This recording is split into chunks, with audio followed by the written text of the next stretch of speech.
বন্ধুরা সবাই কেমন আছো? আশা করি সবাই ভালো আছো। আমিও ভালো আছি বন্ধুরা। আজকে একটা নতুন গল্প নিয়ে হাজির হলাম। বন্ধুরা ভিডিওটা ভালো লাগবে প্লিজ চ্যানেলটাকে সাবস্ক্রাইব করে রাখবেন, সাথে পাশে থাকা বেল আইকনটিকে অন করে রাখবে। চলো গল্পটা শুরু করি। তোমার এই এসিডে ঝলসানো বিভৎস চেহারাটা নিয়ে সবার সামনে আসতে লজ্জা করে না? কিভাবে আসো এই বিকৃত চেহারাটা নিয়ে ভার্সিটিতে?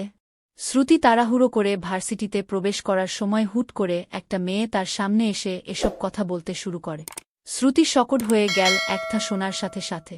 তাহলে কি সবাই জেনে গেল যে সে একজন এসিড ভিকটিম? আশেপাশের সবাই মেয়েটার দিকে অবাক চোখে তাকাল।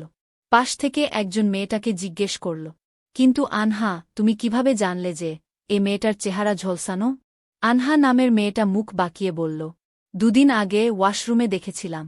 তোমাদের বিশ্বাস না হলে তোমরা ওর মুখ খুলে দেখো। শ্রুতি আশেপাশে তাকাতেই বুঝতে পারে যে সবাই কৌতূহলী দৃষ্টিতে তার দিকে তাকিয়ে আছে। সবার হয়তো ইচ্ছে হচ্ছে শ্রুতির চেহারাটা একবার দেখার, কিন্তু এই মুখ যদি সবাই একবার দেখে তাহলে কেউ আর তার ধারে কাছেও ঘেঁষবে না। এমনিতেও শ্রুতি কারো সাথে মিশে না, তবে সবাই যদি জেনে যায় তাহলে সবসময় দূর দূর করবে তাকে। শুধুমাত্র এসিড ভিকটিম বলে আজ সে এতটা অবহেলিত। শ্রুতির চোখ দিয়ে টপটপ করে জল গড়িয়ে পড়ছে। সে তো কাউকে নিজের মুখ দেখায় না আর না কারো সাথে কথা বলে, তাও আজকে তাকে এসব কথা শুনতে হচ্ছে। আরও গল্প পড়তে ভিজিট করুন। শ্রুতি ভয়ে আশেপাশে একবার তাকিয়ে ছুটে নিজের ক্লাসের দিকে চলে গেল। অনেকে আটকাতে চেয়েও পারেনি। শ্রুতি যে হুট করে এভাবে দৌড়ে চলে যাবে সেটা কারো চিন্তা জগতের মধ্যে ছিল না। আনহার আগে গজগজ করতে করতে তার বন্ধুদের বলল, আটকাতে পারলি না মেয়েটাকে? দুদিন ধরে খুঁজে আজকে বের করতে পারলাম, আবার পালিয়ে গেল। এখন কিভাবে খুঁজে পাব? ও তো বড় ডিপার্টমেন্ট থেকে। স্নেহা আনহার কথায় পাত্তা না দিয়ে বলল, আরে বাদ দে তো, মেয়েটার ফেস ঝলসানো তো কি হয়েছে? ওদের মতো অসহায় মানুষদের কি পড়াশোনা করার অধিকার নেই? আনহা ভেংচি কেটে বলল, যদি তুই দেখতি তাহলে এসব বলতি না। কতটা ভয়ঙ্কর লাগে এমন চেহারা দেখতে, ভাবলেই আমার গা শিউরে ওঠে। মুখের ডান সাইড পুরোটা কালচে হয়ে গেছে। আমি তো দেখেই চিৎকার দিয়েছিলাম, তাই আজ একটু সিন ক্রিয়েট করে তোদের সবাইকে দেখাতে চাইলাম। তা আর হলো কয়ে? ধুর। আনহা বিরক্ত হয়ে চলে গেল। এদিকে স্নেহা অবাক হয়ে ভাবতে লাগল, এই আনহা এত নোটাঙ্কি কেন? হতে পারে মেয়েটা এসিড ভিকটিম, তাই নিয়ে এত ঘাটাঘাটির কি আছে? এমনটা তো আমাদের নিজেদের কারো সাথেও হতে পারত, তখন কি এমন করতে পারতাম? এদিকে কেউ একজন আড়াল হয়ে স্নেহার গতিবিধি দূর থেকে লক্ষ্য করছে, যা সবার অজানা। স্নেহার ভাবনা বুঝতে পেরে তার মুখে তৃপ্তির হাসি ফুটে উঠল। ক্লাসে ঢুকে শ্রুতি রোজকার মতো আজও সবার লাস্টের সিটে গিয়ে বসে পড়ল। একটু আগের ঘটনা মনে পড়তেই চোখ দুটো জলে ভরে উঠছে। আজ আরেকটু হলেই সবাই তার নষ্ট হয়ে যাওয়া মুখটা দেখে ফেলত। দেখে হয়তো অনেকে ভয় পেত, অনেকে চিৎকার দিত, আবার অনেকে আফসোস করত। ভার্সিটির প্রতিটা কোণে তাকে নিয়ে আলোচনা হতো। অনেকে ব্যঙ্গ করে এটা সেটা বলত। আজ অল্পের জন্যে বেঁচে গেছে, কিন্তু কতদিন এভাবে পালিয়ে যাবে? প্রতিদিন শেষের দিকেই একা একা বসে শ্রুতি। এ ক্লাসের কারো সাথেই শ্রুতি তেমন একটা মিশে না, যদিও এখন সে অনার্স সেকেন্ড ইয়ারে পড়ে। সে খুব দরকার পড়লে একটু আধটু কথা বলে, শুধু প্রয়োজনের তাগিদে। শুধুমাত্র নিজের এই বিকৃত চেহারাটা দেখানোর ভয়ে সে কারো সাথে বন্ধুত্ব করে না। হঠাৎ ক্লাসে টিচার প্রবেশ করায় সবাই বসা থেকে উঠে দাঁড়াল। শ্রুতিও নিজের চোখ মুছে নেকাব ঠিক করে নিল। সবার সাথে তাল মিলিয়ে দাঁড়াতে গিয়ে সামনে তাকাতেই থমকে গেল শ্রুতি। সে কি ঠিক দেখছে নাকি এটা তার কল্পনা? এত বছর পর আবার সেই একই ব্যক্তির সম্মুখীন হতে হল তাকে। নিয়তি এত নিষ্ঠুর কেন? সামনে দাঁড়িয়ে থাকা মানুষটাকে দেখে এখানে আর এক মুহূর্ত থাকতে ইচ্ছে করছে না শ্রুতির। কিন্তু কি আর করার? ক্লাসের মাঝখানে তো আর বের হয়ে যাওয়া ঠিক হবে না। আর গলা শুনে যদি আবার চিনে ফেলে, তাই এখানে চুপচাপ বসে ক্লাস করাটাই বেটার বলে মনে হল শ্রুতির। ক্লাসে টিচার ঢোকার পর থেকে সবাই অবাক হয়ে তার দিকে তাকিয়ে আছে। কারণ এই স্যারটা নতুন, কেউ কখনো দেখেনি। তার ওপর ছেলেমেয়ে একসাথে ওনাকে চোখ দিয়ে গিলে খাচ্ছে। স্যারের কথা শুনে সবাই ঘোর থেকে বেরিয়ে এল। হ্যালো এভরিওয়ান, আমাকে কেউই চিনতে পারেননি হয়তো। অনেকেই ভাবছেন আমি নতুন টিচার। আমি 1 বছর ধরে এই ভার্সিটিতে আছি।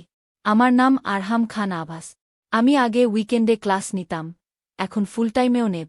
আভাস সবার কাছে যার যার পরিচয় জানতে চাইছে। এদিকে শ্রুতি ভয়ে ভেতরে ভেতরে গোমড়াচ্ছে। আজ যদি আভাসের কাছে ধরা পড়ে যায়, আভাস তো শ্রুতির উপস্থিতি পর্যন্ত অনুভব করতে পারে। গলা শুনলে আর রক্ষা পাবে কিভাবে? দেখতে দেখতে শ্রুতির কাছে চলে এলো আভাস। শ্রুতি ভয়ে ভয়ে দাঁড়িয়ে পড়ল। ওর বুকের ভেতরে মনে হয় কেউ হাতুড়ি পেটাচ্ছে। সারা শরীর থরথর করে কাঁপছে। আভাস শ্রুতিকে তীক্ষ্ণ দৃষ্টিতে পর্যবেক্ষণ করতে লাগল। কিন্তু ওকে দেখে বোঝার কোনো উপায় নেই। একে তো বোরকা পড়েছে, তার ওপর মুখটা নিকাব দিয়ে এমনভাবে ঢেকেছে যে শুধু চোখ দুটো দেখা যাচ্ছে। কিন্তু এই চোখ দুটোই যথেষ্ট আভাসের জন্য। এই চাহনি তো অবিকল শ্রুতির মতো। এই চোখের মায়ায় আমি বারবার হারিয়ে যেতাম। আমার ভেতরেও সেই 5 বছর আগের পুরনো অনুভূতি খুঁজে পাচ্ছি আমি। শ্রুতির কাছাকাছি থাকলেই এমন অদ্ভুত অনুভূতি হতো আমার। কিন্তু এটা কিভাবে সম্ভব? শ্রুতি কিভাবে এখানে আসবে? ভাবতে ভাবতে শ্রুতিকে অগত্যা প্রশ্ন ছুড়ে দিল আভাস। তুমি শ্রুতি, তাই না? আভাসের এমন প্রশ্ন শুনে শ্রুতি অবাক হয়ে যায়। ও তো ভেবেছিল হয়তো সন্দেহ করবে, কিন্তু এভাবে ডিরেক্ট নাম জিজ্ঞেস করে ফেলবে সেটা ভাবতেও পারেনি। শ্রুতির চোখের দিকে আঙুল দিয়ে দেখিয়ে বলল, এই যে, এটাই সেই চোখ। সেই একই দৃষ্টি, একই চাহনি। আমি এতটাও ভুল হতে পারি না। বলো, তুমি শ্রুতি, তাই না? শ্রুতি নিজের গলার স্বর হালকা মোটা করে বলল, আপনার কোথাও ভুল হচ্ছে স্যার। আমার নাম অদ্রিতা রুবাইয়াত। আভাস অবিশ্বাসের দৃষ্টিতে তাকিয়ে বলল, কি তুমি সত্যিই শ্রুতি নও? No sir. আভাস মনে মনে ভাবল, সত্যিই তো। শ্রুতি কিভাবে হবে ও?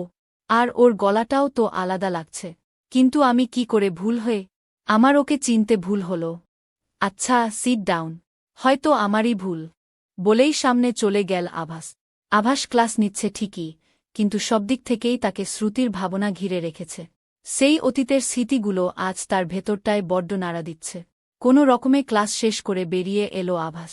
ভেতরটা অনেক বেশি জ্বলছে আজ, হয়তো সেই পুরনো ঘা আবার তরতাজা হয়ে উঠছে। কিন্তু আভাসের ভেতরের হাহাকার আর আর্তনাদগুলো কেউ শুনতে পাচ্ছে না। কষ্ট জিনিসটা সত্যিই খুব অদ্ভুত। শ্রুতি আর কোনো ক্লাস না করে বাসায় চলে এলো। বাসায় এসে দেখল, ওর মা উঠানে বসে বসে পাটি বুনছে। শ্রুতি কাঁদতে কাঁদতে ওর মায়ের কোলে গিয়ে মাথা রাখল। শায়লা রুবাইয়াত, শ্রুতির মা, শ্রুতিকে কাঁদতে দেখে ব্যস্ত হয়ে বলল, কাঁদছিস কেন মা? কেউ কি তোর মুখ দেখেছে? কেউ কিছু বলেছে? বল আমায়। না বলে এভাবে কাঁদলে আমি বুঝব কিভাবে? শ্রুতি ফুপিয়ে কেঁদে উঠে বলল, মা, উনি এখানে চলে এসেছেন। উনি এসে গেছেন মা। কে এসেছে? আভাস। আরহাম খান আভাস। চলবে তো? বন্ধুরা, ভিডিওটা ভালো লাগবে প্লিজ চ্যানেলটাকে সাবস্ক্রাইব করে রাখবেন। সাথে পাশে থাকা বেল আইকনটিকে অন করে রাখবে, যেন আমি নতুন ভিডিও আপলোড করার পরে আপনাদের কাছে যেন নোটিফিকেশন চলে যায়। আর বন্ধুদের কাছে শেয়ার করে দেবে, যেন তোমাকে বন্ধুরা এরকম গল্প শুনতে পারে। কে আভাস খান? আরে কার কথা বলছিস?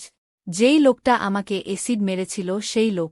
তখন শ্রুতির মা বলল, এই শয়তান লোকটা আমার মেয়েকে। তো তুই ভয় পাচ্ছিস কেন? আরে মা, আভাস আমার মুখে এসিড ফেলেছিল। শ্রুতি গাড়িতে লাগল। না মা, আর কাঁদিস না। তো তোকে কিসের জন্য এসির মুখে মারল?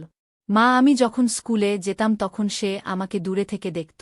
ও আমার পিছন পিছন ঘোরাঘুরি করত। আর আমি তার সাথে কথা ও বলতাম না, তাকে পাত্তা না দিয়ে আমি চলে যেতাম। আরও অনেক কথা বাদ দাও তোমার। এর জন্য আমাকে সে এসিড মুখে ঢেলে দিল। তারপর আভাস কিভাবে শ্রুতি বাসা খুঁজে এসে গেল। তারপর শ্রুতি পথের দিকে তাকিয়ে দেখে আভাস দাঁড়িয়ে আছে। তারপর আভাস শ্রুতিকে দেখে বাসায় এল। তারপর শ্রুতি তার মাকে বলে, মা, আভাস এসে গেছে। কি আভাস? শ্রুতির মা আভাসকে বলে, কি বাবা, আমার মেয়ের জীবনটা নষ্ট করেই তোমার কি শান্তি হয়নি?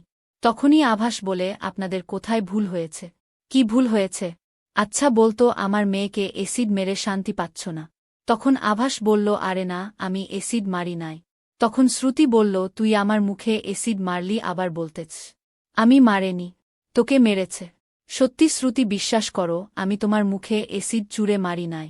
ও এর জন্য তুমি মুখ ডেকে রাস্তা দিয়ে চলাফেরা করছ। বিশ্বাস কর, আমি এসিড মারি নাই। 5 বছর আগে এসিড মেরে এখন কি আর মনে থাকবে? আমি বা কেনি এসিড তোমার মুখে মারব? আমি তোমাকে যেদিন দেখেছিলাম সেই দিন। আমি তো তোমাকে ভালোবেসেছিলাম।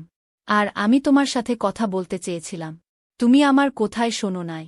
শ্রুতি বলে, এই তো আমি তোমার সাথে কথা না বলার কারণে তুমি আমার মুখে এসিড মেরে দিলে। আভাস বলল, চুপ করো শ্রুতি। আর একটাও কথা বলবা না। এসিড মেরে এখন আবার ভাব দেখাচ্ছ। তখন শ্রুতি বলল, এখানে কেন আসছ? আভাস বলল, চুপ থাকেন, অনেক কথা বলছ। শ্রুতি বলল, কেন আসছেন এখানে? আভা বলল, আমি আসছি যে তোমাকে দেখার জন্য। আমি অনেক চেষ্টা করেছি তোমাকে দেখার জন্য, আর তোমাকে কোথায় পাচ্ছি না। শ্রুতি বলল, সত্যি তুমি এসিড মারনি? আভাস বলল, না, আমি মারি নাই। আরে তখন আমার মা বলল, বাবা তোমরা দুজন কথা বল, আমি আসছি। আমার মা কি বুঝে এখান থেকে চলে গেল, আমাকে কাল ফেলে। তখন আভাস শ্রুতির মুখের দিকে তাকিয়ে দেখে শ্রুতি মুখের এক সাইড জ্বলে গেছে। কে করল এই অবস্থা তোমার? শ্রুতি বলল, আমি ভেবেছিলাম তোমার সাথে কথা না বলার কারণে তুমি আমার মুখে এসিড মেরেছিলে। আভাস বলল, এতদিন কোথায় ছিলে? ৫ বছর আমি অনেক খুঁজেছিলাম, কোথায় ও পেলাম না। শ্রুতি বলল, আমি ৫ বৎসর কোথায় ভেরি নাই। আচ্ছা একটা কথা বলবো, শ্রুতি কি কথা বলতো? আমার সাথে কি যাবে? শ্রুতি বলল, কোথায় যাবেন? কি আমার বাড়িতে? শ্রুতি, তোমার বাড়িতে গিয়ে আমি কি করব? আভাস, আমি তোমাকে নিয়ে যেতে এসেছি। না, আমি যাব না। কেন, কি হয়েছে, যাবে না কেন? আমাকে দেখে তোমার বাড়ির লোক ভয় পেয়ে যাবে, আমার মুখটা দেখতে বেশি সুন্দর না। আভাস বলল, সুন্দর তো আমারই লাগবে, কারো লাগুক বা না লাগুক। শ্রুতি বলল, আভাস এখনও তুমি আমাকে ভালোবাসো? ভালোবাসবো না মানে? আমি তো তোমাকে নিয়ে অনেক স্বপ্ন দেখেছিলাম। শ্রুতি, আমিও তোমাকে যেদিন যে দেখেছিলাম সেদিন আমারও তোমাকে অনেক ভালো লেগেছিল। আর আমার সাহস হয় নাই যে তোমার সাথে কথা বলবো। আমি ভয় পেয়ে গিয়েছিলাম যে তুমি হয়তো আমার সাথে টাইম পাস করতে পারো। এর জন্য আমি তোমার সাথে কথা বলি নাই। সরি আভাস। আচ্ছা, আমি মার সাথে কথা বলবো। আভাস বলল, আমি কি মার সাথে কথা বলে দেখ? আমি জানি না। তারপর শ্রুতি বলল, তাক আমি মাকে বুঝিয়ে বলবো। আভাস বলল, তোমার কথা মা শুনতেও না পারে, আমি কথা বলে দেখি। তারপর মা এখানে এসে বলল, কি হয়েছে বাবা? আভাস বলল, আপনি যদি কিছু মনে না করেন তাইলে আমি একটা কথা বলবো। হ্যাঁ বলো বাবা, আমি শ্রুতিকে নিয়ে যেতে পারি। কোথায়? আমার বাড়িতে, আপনার যদি কোনো আপত্তি না থাকে। তারপর পরের দিন শ্রুতির আর আভাসের বন্ধুরা তারপর ভাবতে পারো ওরা দুজনের কি হয়েছিল। গল্পটা এখানেই শেষ করলাম। বন্ধুরা, ভিডিওটা ভালো লাগবে প্লিজ চ্যানেলটাকে সাবস্ক্রাইব করে রাখবেন, সাথে পাশে থাকা বেল আইকনটিকে অন করে রাখবে।